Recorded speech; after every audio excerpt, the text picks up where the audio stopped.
are these people? Some call them Russians.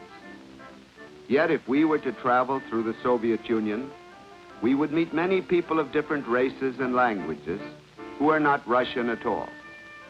For instance, Laks in the Caucasus,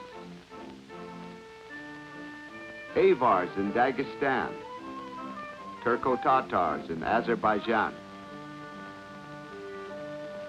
Hepsurs in Georgia, Buryat Mongolians on the borders of China, Uzbeks in Central Asia, Finno-Ugrians in Karelia, Tatars in the Crimea, and Ukrainians living near the Black Sea. Greatest in number are the Russians themselves. Let's see where these people live. The Soviet Union is the world's largest country. It covers 1/6 of the Earth's land area, part Europe, part Asia, and stretches all the way from the Baltic Sea to the Sea of Japan.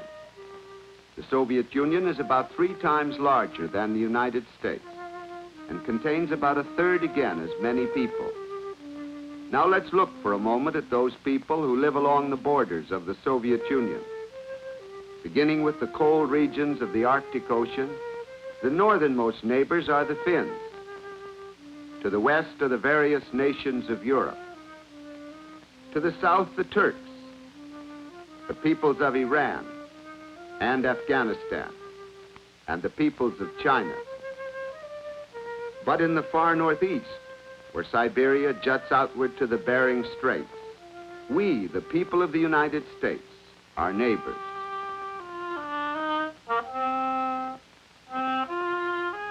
Here, Alaska and the Soviet Union almost touch. Here, only a few miles of icy salt water separate our frontiers. Now let's consider the varied peoples within the huge Soviet landmass itself. Between the Caspian and Black Seas live the complex races of the Caucasus. Mongolians inhabit Siberia. 5 separate national groups live in Central Asia. White Russians and Ukrainians live along the ever-changing European border. But most numerous of all are the Russians themselves, whose republic covers more than 3/4 of the Soviet Union.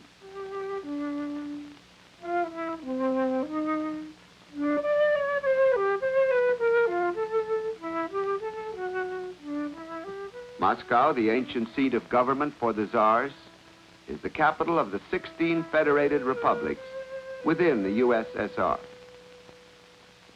The Kremlin is the administrative center for the entire Soviet Union. It is the home of the powerful Politburo. Almost 4.5 million people live in Moscow.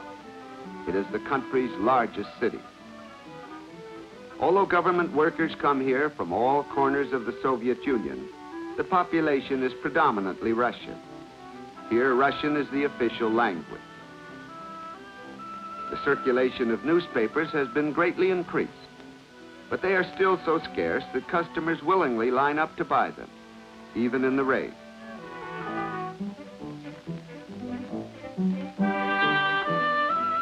Like most other capital cities, Moscow is a cultural center. But under the communist system, all schools and theaters, churches and museums are closely supervised so as to meet with government approval. Students come from all parts of the Soviet Union to attend the Institute of Mechanics and Technology. These are rare pre-war pictures of an international writers' conference held in Moscow. Today, cultural and scientific exchange with the free world is virtually cut off. The chief speaker was Suleiman, poet laureate of Uzbekistan. These are among the last pictures of the famous author, Maxim Gorky. They were taken shortly before his death. The famous Bolshoy Theatre is in the center of Moscow. Opera and ballet have always been very popular in Russia. But today the theater is almost completely a sounding board of state-sponsored ideas. Even music must conform to strict government censorship.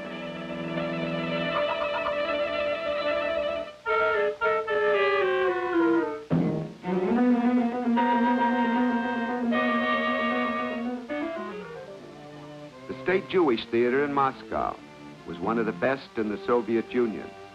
Here its greatest artist, Mikhail, now dead, makes up for the role of Shakespeare's King Lear, to be given in the Yiddish language. The Jewish theater has since been closed.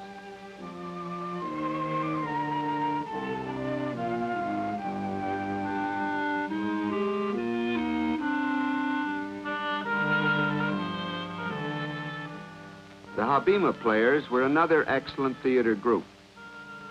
They were photographed performing their version of an ancient Hebrew dance.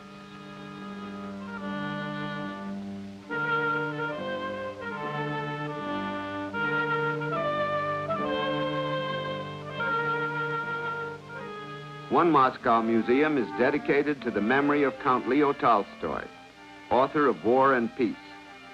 In the early days of the Revolution, Tolstoy, like Peter the Great, was condemned as representative of the old regime. With the rise of a new Russian nationalism, the Soviets today honor them. The Moscow Zoo attracts visitors from all parts of the Soviet Union. Their faces are as different as the regions they come from.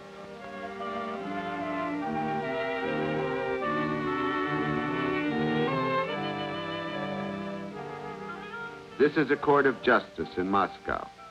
Here there is no trial by jury as we know it. Instead, the judges are the sole arbiters of the case. This happens to be a minor offense. The most serious of all offenses are called crimes against the state and are handled by the secret police. Criticism of party leaders, breakdowns in production, and suspicious friendships with foreigners are sometimes punishable by exile or death.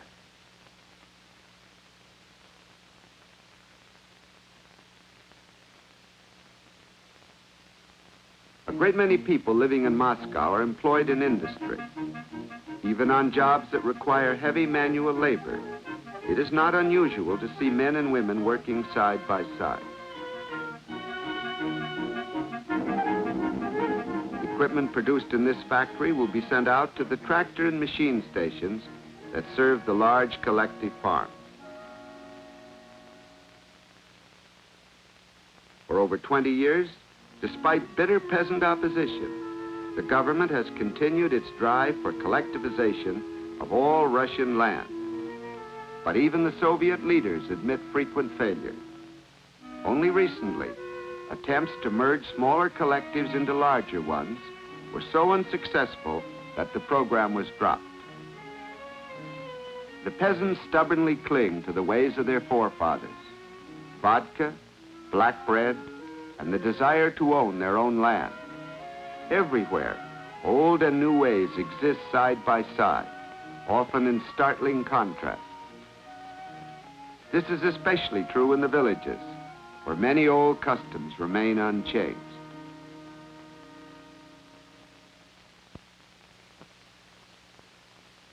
Leningrad is the second largest city in the Soviet Union. Prior to the revolution, it was the home of the Tsars and was called St. Petersburg. Leningrad's outskirts were largely destroyed in the fierce fighting for the city in World War II.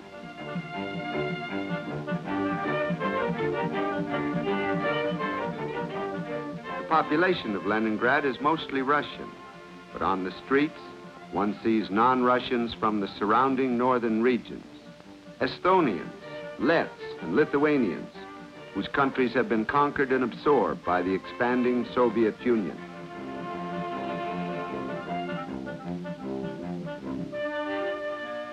Children play in spacious parks built by the Tsars. There are some government-operated nurseries for the children of working parents. From its past, Leningrad has inherited many handsome public buildings like this ornate Russian Orthodox church. Today, all religious activities are closely supervised by the state to serve its own ends. A Muslim mosque bears the traditional Arabic inscription.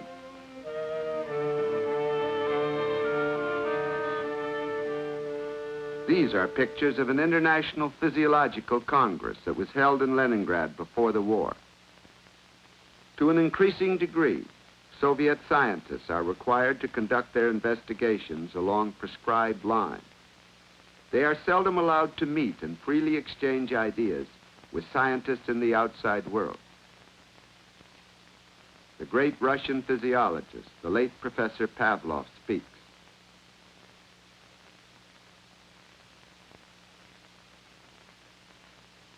He experimented with dogs, training them to expect their meals whenever a bell was rung. On these findings, he based his theory of conditioned reflex. Just north of Leningrad lies the Carrillo Finnish Republic, a land of forests, lakes, and long summer twilight. The Karelians are a mixture of Baltic and Slav races.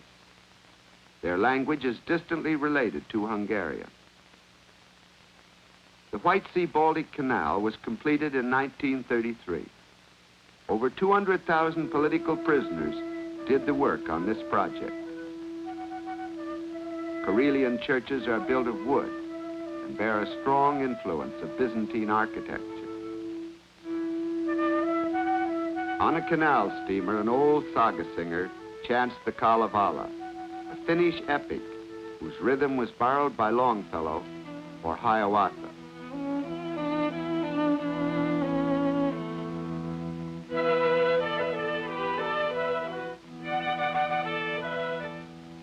Lumber is the chief product of this region. Woodsmen return to their village after a long day's work.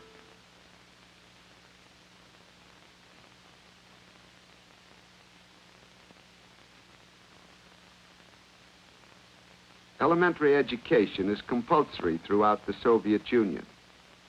But educational methods, very experimental in the early days of the revolution, are now extremely old-fashioned, with much stress on learning by rote. Children are indoctrinated to be firm believers in communism.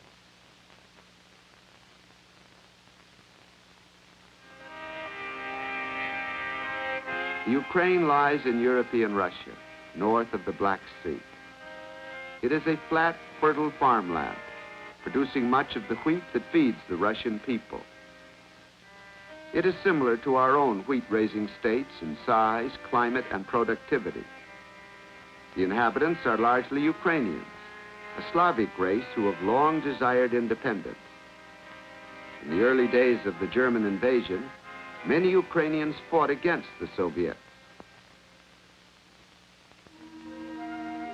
Kiev is the capital of the Ukraine.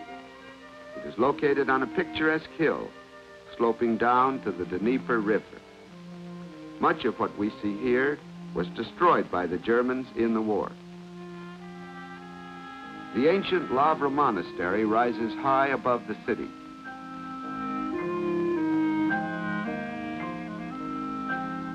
Sightseers are told the history of the old churches, some of which were founded 900 years ago.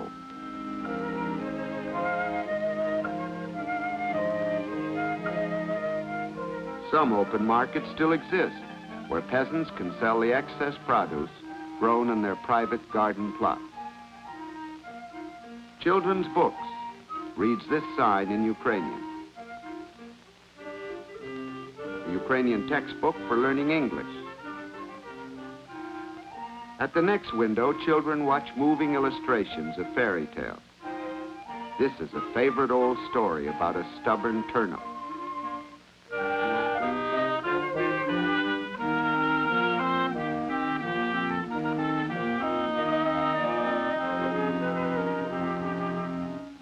A Ukrainian countrywoman sells water lilies to school children.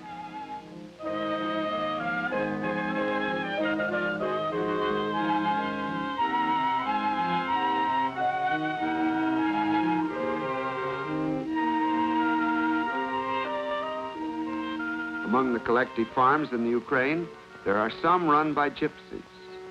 Contrary to their nomadic traditions, they have been settled on the land and made to learn farming. But on the whole, gypsy collectives have not been successful.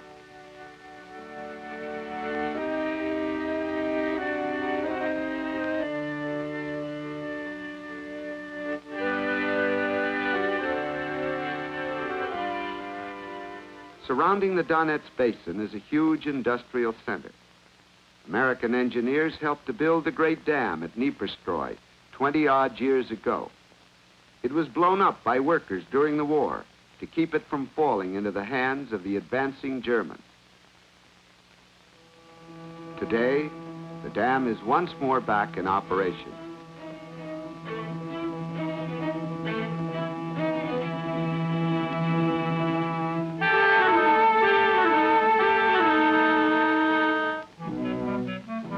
The Donbass region contains rich deposits of iron and coal. Ukrainians are good miners. All industry is owned by huge Soviet trusts. Workers are not permitted to go on strike, for the unions are run by the government, not by the workers themselves.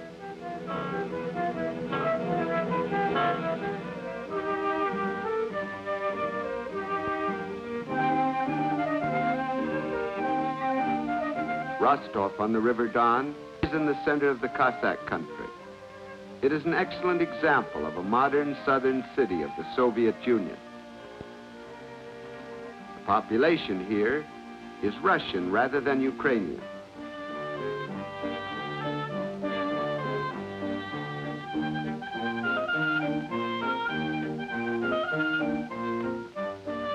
This photographer's painted cutout is the only Cossack costume seen on the streets of Rostov today.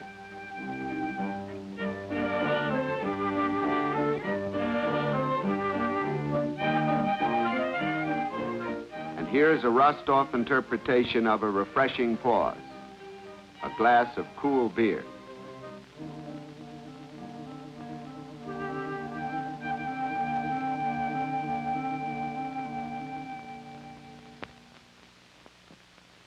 From European Russia, let's move across the vast expanse of land called Siberia.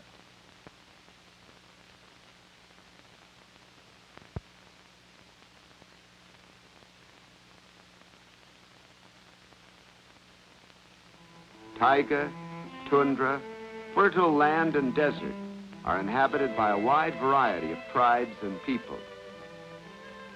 Siberia was first settled by Russians in the 16th century. Since then, both Tsarist and Soviet regimes have maintained large penal colonies there. A Russian settler's wife cuts giant mushrooms on her porch. Her little daughter reads a textbook on American geography. Today, such books are slanted strongly against the United States. This Russian girl's grandfather was exiled to Siberia by the Tsar. She is an apprentice cook at a work camp. Her Buryat Mongolian teacher instructs her on how to make cabbage soup. On the shores of Lake Baikal, near the borders of China, live the Buryat Mongolians. They are believed to be of the same ethnic strain as the American Indian. One theory holds that in the distant past, tribes from Siberia migrated to North America by way of the Bering Straits.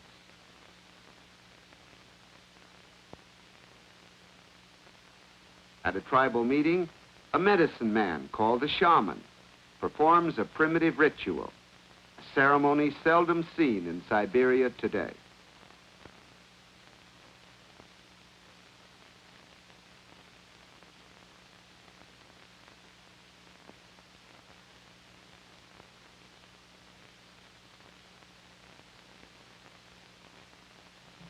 Buddhism is another religion of the Buryat Mongolians. These are lamas, observing ancient religious rites.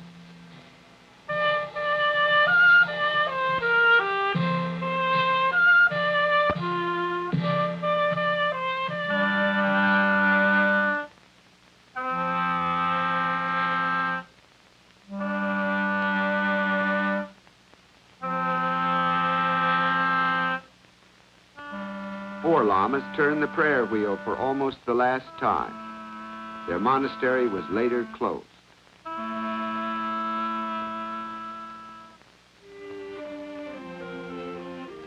A Buryat woman mends clothing on a sewing machine produced in the United States.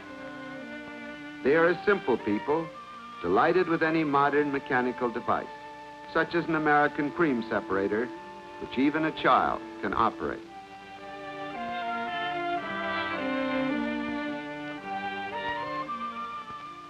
A sanitarium was established by the Buryat government for tubercular children. Malnutrition has often been a problem in the Soviet Union, though food rations have increased to some extent in recent years. However, by our standards, they are still austere.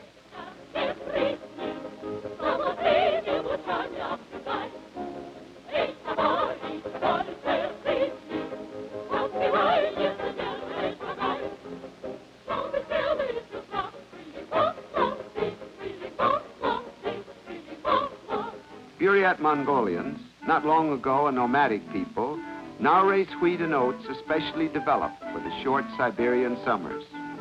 Despite the government's long efforts to modernize farming, there are still some regions where machinery and methods remain quite primitive.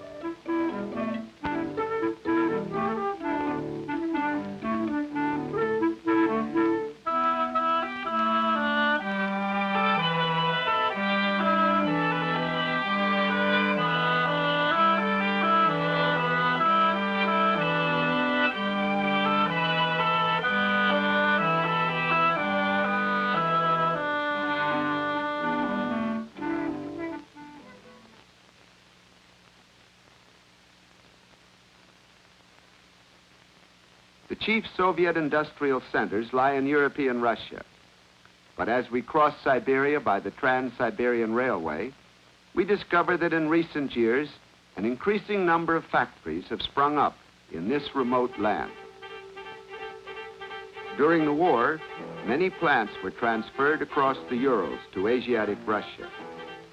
This is especially true of critical war industries.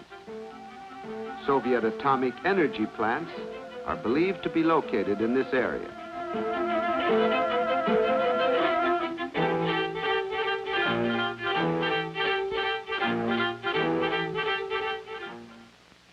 Now let's turn to the Central Asiatic republics in the southernmost part of the Soviet Union. This area is over half the size of the United States. It is an exotic land containing Russia's lowest deserts and highest mountains.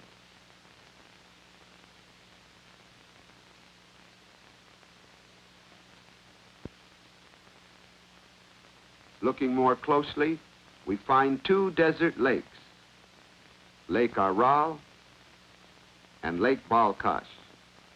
Near the Pamir Mountains stand the ancient cities of Tashkent and Samarkand. This area is the home of 5 major national groups: the Uzbeks, the Kyrgyz, the Kazakhs, the Turkmenians, and the Tajiks.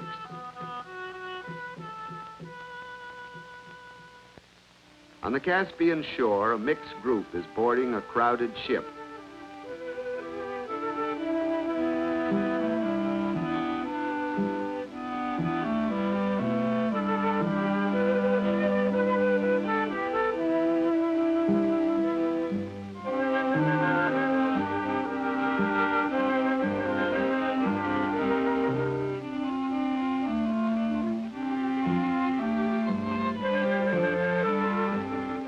What a wide variety of racial types. Turkmenians, Kazakhs,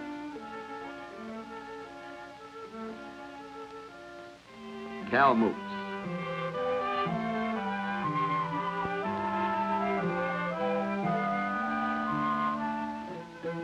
a group of Uzbek artists in an old Uzbek folk dance.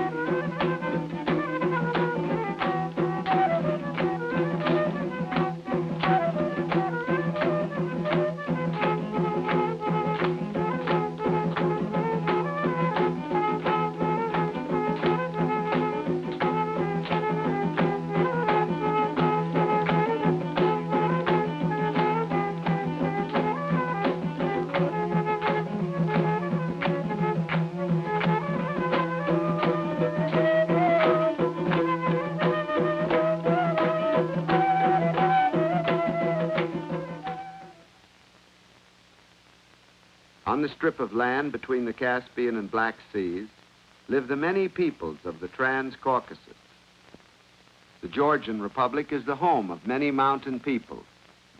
The capital is Tiflis, or Tbilisi in Georgian.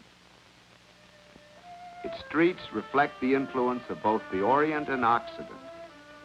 The majority of people are Georgians and speak their own ancient Georgian language.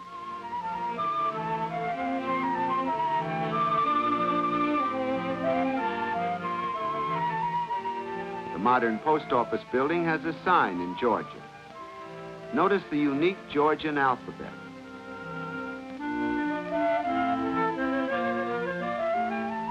Signs on stores are in two languages, Georgian on the left, Russian on the right.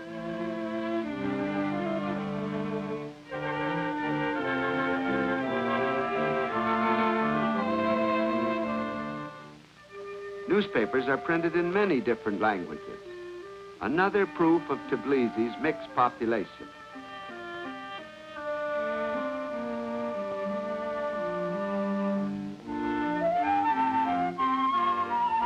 Bookstores sell more books in Georgian than in Russian. Joseph Stalin was born in Tbilisi. His real name was Vissarionovich Dugashvili, but he was later renamed Stalin, meaning man of steel, by Lenin. This is a children's book section. All books today are published by the government, and a large portion of them are written to extol Soviet leaders and Soviet policy. Even the classics are carefully chosen, so their views do not run counter to communist doctrine.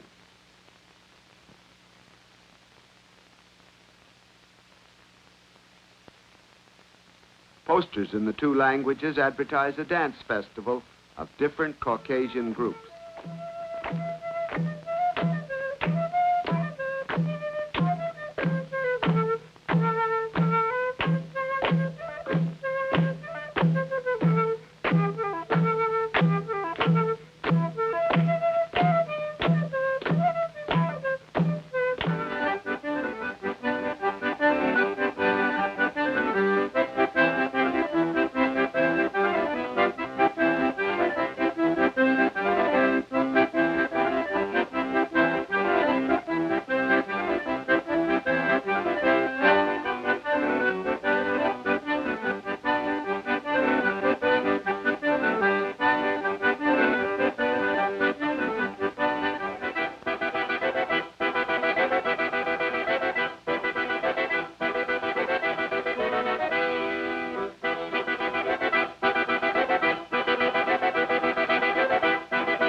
In the Caucasus Mountains of Georgia live the Hefsurs.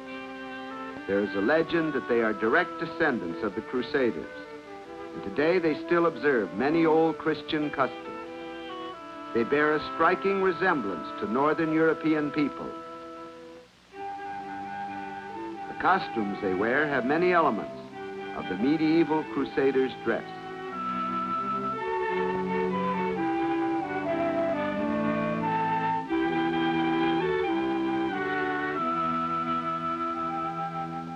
A larger group living in the High Caucasus are the Ossetians, many of whom are shepherds. They can be recognized by their unusual hats and tent-like capes.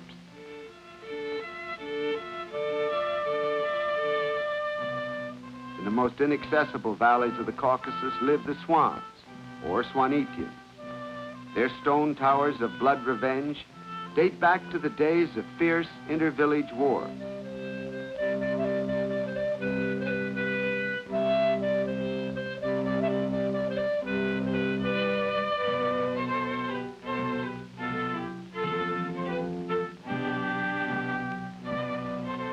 Parts of the mountain districts are so backward that even today sledges are used instead of wheeled carts.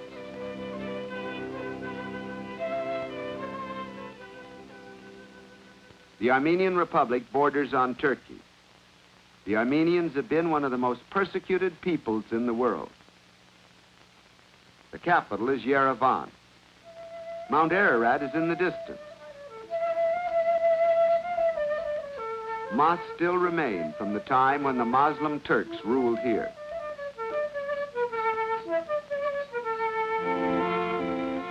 Armenia was the first nation in history to adopt Christianity. The Catholicos is the head of the Armenian Christian Church. Architects plan a new government building. Although Soviet leaders claim that a rich new life has come to Armenia, Armenians in the outside world strongly refute this. It is very difficult to learn the truth.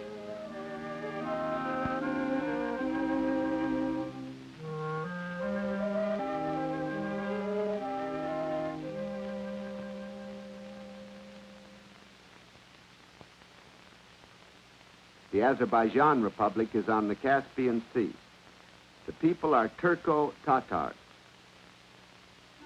Baku, the capital, is the center of the most important oil fields within the USSR.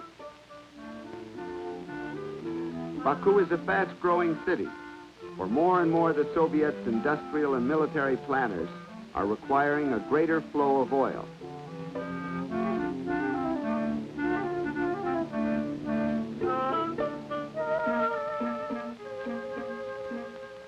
Turco-Tatars still observe their afternoon siesta in sidewalk cafes.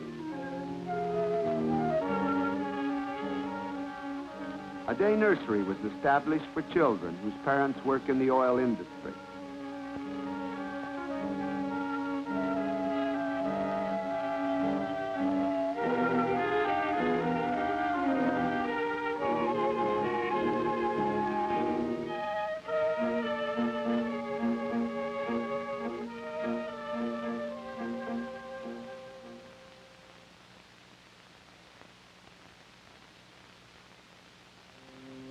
North of Azerbaijan lies the district of Dagestan. Villages are built on impregnable peaks like this one.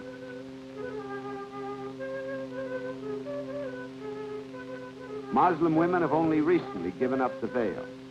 In the past, according to Muslim tradition, women did not appear in public with their faces uncovered.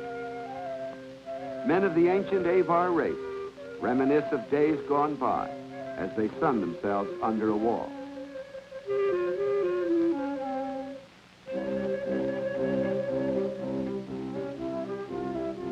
The making of fine copper utensils is an art passed down through families, as in the weaving of these world-famous Dagestan rugs. At the government-supervised reading room, newspapers, books, and political pamphlets are available in the Avar language, for which a special Latin alphabet was devised. In public places, the Soviet Constitution is displayed for all to read. Nurseries have been established to improve children's health. In this nursery, babies play on a priceless Dagestan rug. Some Dagestan boys still dress in the national costume and are brought up in the old way.